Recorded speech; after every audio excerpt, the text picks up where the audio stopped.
So lesson 39 में भी हमने स्टैंडर्डाइज टेस्ट पार्ट 2 के बारे में ही स्टडी करना है। टॉपिक 135 आ जाते हैं। यहाँ पे स्टैंडर्डाइज टेस्ट बैटरीज के बारे में बताया गया और कुछ गाइडलाइंस दी गई हैं। तो टेस्ट बैटरी का क्या मतलब होता है? ये कंबाइंड टेस्ट होता है जिसमें मल्टीपल सब्जेक्ट के टेस्ट शामिल होते हैं, जैसे कि इंग्लिश, मैथ, साइंस सब एक साथ टेस्ट किए जाते हैं। ये टेस्ट जो होते हैं वो एक ही नेशनल सैंपल पे बनाए गए होते हैं, मतलब हर टेस्ट का स्टैंडर्ड लेवल सेम होता है अक्रॉस द कंट्री। मतलब कि आप कह लें अगर एक स्कूल में SAT बैटरी टेस्ट कंडक्ट हो, SAT मतलब स्टैंडर्डाइज अचीवमेंट टेस्ट। अगर एक स्कूल में SAT बैटरी टेस्ट कंडक्ट हो तो उसमें स्टूडेंट को English section, math section, science section एक ही टेस्ट पेपर में मिलता है, अलग अलग पार्ट्स में। ठीक है, ये सारी चीज़ें टेस्ट करती हैं कि स्टूडेंट की ओवरऑल परफॉर्मेंस कैसी है।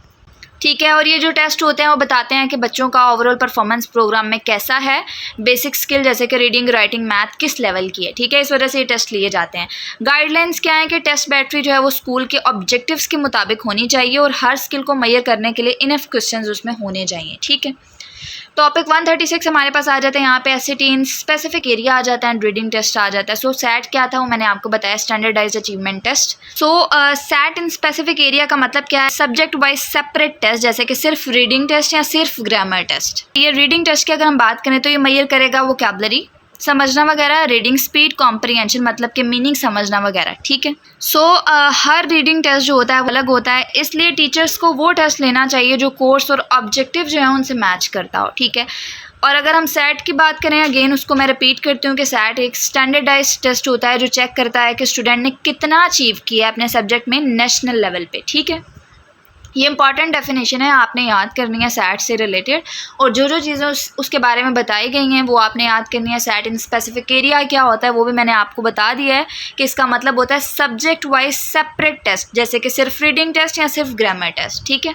ये हमारा कंप्लीट टॉपिक है 136। अब हम मूव करते हैं नेक्स्ट टॉपिक पे, जो कि है टॉपिक 137, लास्ट टॉपिक है इस लेसन का। इसमें क्या बताया गया है? इंटरप्रेटिंग टेस्ट स्कोर, यानी कि टेस्ट स्कोर को दो तरह से समझा जा सकता है। एक हमारे पास जो है वो क्राइटेरियन रेफरेंस आ जाता है, ठीक है, और दूसरा हमारे पास नॉर्म रेफरेंस आ जाता है। क्राइटेरियन रेफरेंस में क्या होता है? स्टूडेंट क्या स्किल परफॉर्म की हैं वो देखा जाता है, और नॉर्म रेफरेंस में स्टूडेंट का स्कोर दूसरे स्टूडेंट से कंपेयर किया जाता है। ठीक है, उसके अलावा यहाँ पे एक एग्जांपल दी हुई है कि स्टूडेंट A जो है उसने 60 मार्क्स लिए हैं एक इजी वोकैबुलरी टेस्ट में, वहीं पे एक स्टूडेंट B है जिसने 60 मार्क्स लिए हैं एक डिफ़िकल्ट ग्रामर टेस्ट में। इवन दो दोनों के मार्क्स सेम है, लेकिन क्या है, मीनिंग अलग है, क्योंकि स्टूडेंट B का परफॉर्मेंस बेटर माना जाएगा क्योंकि उसने मुश्किल टेस्ट में 60 मार्क्स लिए हैं। तो ये एक एग्जांपल बताई हुई है। बाकी दो पॉइंट्स जो आपने याद करने हैं वो नॉर्म रेफरेंस आ जाता है और क्राइटेरियन रेफरेंस आ जाता है। ठीक है, यहाँ पे हमारा लेसन कंप्लीट होता है। कोई पॉइंट मिस हो जाए, कोई चीज़ ऐसी जो आप लोगों को एक्सप्लेन नहीं की, वो आप पूछ सकते हैं। यहाँ हमारा लेसन 39 कंप्लीट होता है। अब हम मूव करते हैं नेक्स्ट लेसन पर। लेसन 40 में हमने क्या पढ़ना है? इसमें हम स्टैंडर्डाइज्ड टेस्ट स्कोर को कैसे इंटरप्रेट करते हैं उसके बारे में पढ़ेंगे। ठीक है, इन 3 सिंपल वेज। फर्स्ट टॉपिक हमारा है टॉपिक 138। इसमें हम पढ़ेंगे रास्ट स्कोर के बारे में कि रास्ट स्कोर क्या होता है, इसका क्या मतलब होता है।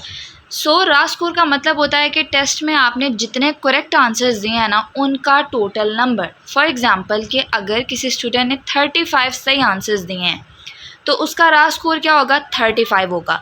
लेकिन 35 का क्या मतलब होता है, किस एंगल से आप 35 को देख रहे हैं, उस चीज़ का हमें कैसे पता चलेगा? वो हम देखेंगे कि टेस्ट कितना मुश्किल था, टोटल क्वेश्चंस कितने थे, क्लास में बाकी स्टूडेंट का क्या स्कोर है। उस चीज़ से जो है वो हमें मज़ीद रास्ट स्कोर जो है उसके बारे में इंफॉर्मेशन मिलेगी। रास्ट स्कोर को मीनिंगफुल बनाने के लिए ज़ाहिर है उनका जो कॉन्टेक्स्ट है उसको समझना ज़रूरी होता है।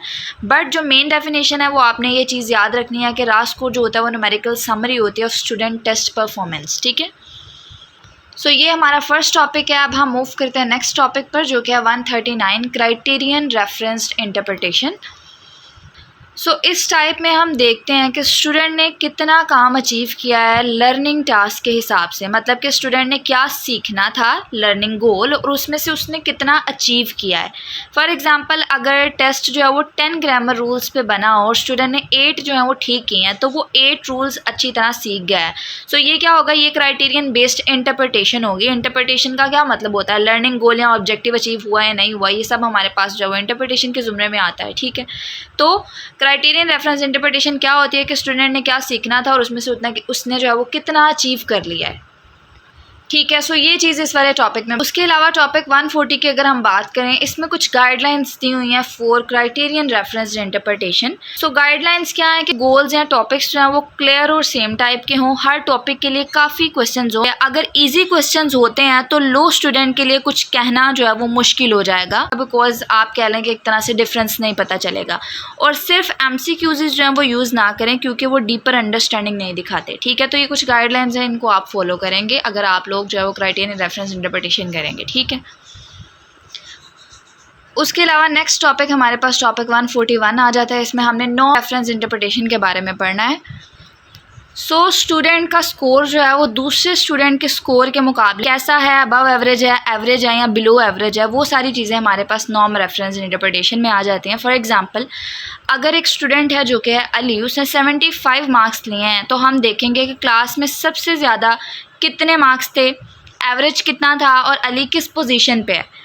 यानी कि रैंकिंग या कंपैरिजन इसमें होता है, जैसे कि फर्स्ट पोजीशन है, फिफ्थ है, टॉप 10% है, तो वो सारी चीज़ें देखी जाती हैं। इसमें जो है वो राह स्कोर को नॉर्म्स टेबल जो है उसके ज़रिए कंपेयर किया जाता है, ताकि पता चले कि स्टूडेंट का जो रिलेटिव पोजीशन है वो क्या है। अब जो नॉर्म टेबल होता है वो क्या होता है, वो एक चार्ट या टेबल होता है जो बताता है कि एवरेज स्टूडेंट ने जो है वो एक टेस्ट में क्या स्कोर किया था, और इससे पता चलता है कि आपका स्कोर दूसरे स्टूडेंट्स के मुकाबले में कहाँ स्टैंड करता है। ठीक है।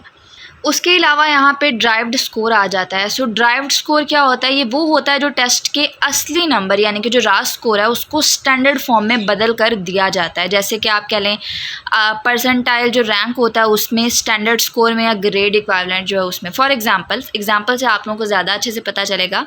अगर किसी स्टूडेंट ने 40 मार्क्स लिए हैं तो सिर्फ 40 कहना जो है वो इनफ नहीं होगा। आप 40 के बजाय जो है वो ड्राइव्ड स्कोर क्या बताएगा, वो बताएगा कि स्टूडेंट का स्कोर जो है टॉप 20% स्टूडेंट्स जो है उनमें आता है। तो इसको हम ड्राइव्ड स्कोर कहते हैं, कि जो आपका जो राह स्कोर है उसको स्टैंडर्ड फॉर्म में बदल कर दिया जाता है। ठीक है। उसके अलावा नीचे वो बताते हैं कि टेस्ट नॉर्म्स जो है वो किस तरह की होनी चाहिए। एक तो नॉर्मल हो। ठीक है। टेस्ट नॉर्म्स क्या होता है, बेसिकली वो स्टैंडर्ड वैल्यूज़ हैं जो बताती हैं कि नॉर्मल या एवरेज स्टूडेंट्स जो है वो कितना स्कोर करता है।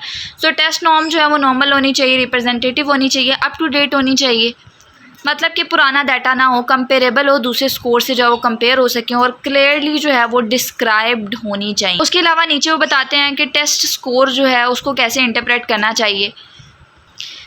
इन सारे नंबर्स को, टेस्ट स्कोर को आप किस तरह से समझ सकते, इसके लिए स्टूडेंट की जो ओवरऑल पर्सनालिटी है और बैकग्राउंड है उसको देखकर आप इसको समझें। वो डिसीजंस का टाइप समझो जो लेना है, फॉर एग्जांपल पास फेल या प्लेसमेंट होगी वगैरह वगैरह। उसके अलावा जितना हो सके सॉलिड एविडेंस के साथ आप उसको इंटरप्रेट करें। स्कोर को एग्जैक्ट नंबर ना समझें बल्कि एक रेंज की तरह समझें। मींस के मे बी स्टूडेंट जो है उसको कोई मसाइल हो सकते हैं, इसकी वजह से जो है वो टेस्ट में अच्छा स्कोर ना कर पाया हो और उसके बाद जो है वो अच्छा परफॉर्म कर ले। ये चीज़ यहाँ पे बताई गई है कि स्कोर को एग्जैक्ट नंबर ना समझ लें बल्कि एक रेंज की तरह इसको देखें। तो ये कुछ पॉइंट्स थे, इनको आपने एज इट इज़ याद कर लेना है। ठीक है। किस तरह से आप टेस्ट स्कोर को इंटरप्रेट कर सकते हैं वो पॉइंट्स यहाँ पे बताए हुए हैं। बाकी टेस्ट नॉर्म्स किस तरह की होनी चाहिए वो भी इंपॉर्टेंट शॉर्ट क्वेश्चन के तौर पर आपको आ सकता है और इतना डिफ़िकल्ट नहीं है। यहाँ पे हमारा लेसन कंप्लीट होता है। कोई पॉइंट मिसिंग हो या कोई चीज़ आपको समझ ना आई हो तो आप पूछ सकते हैं।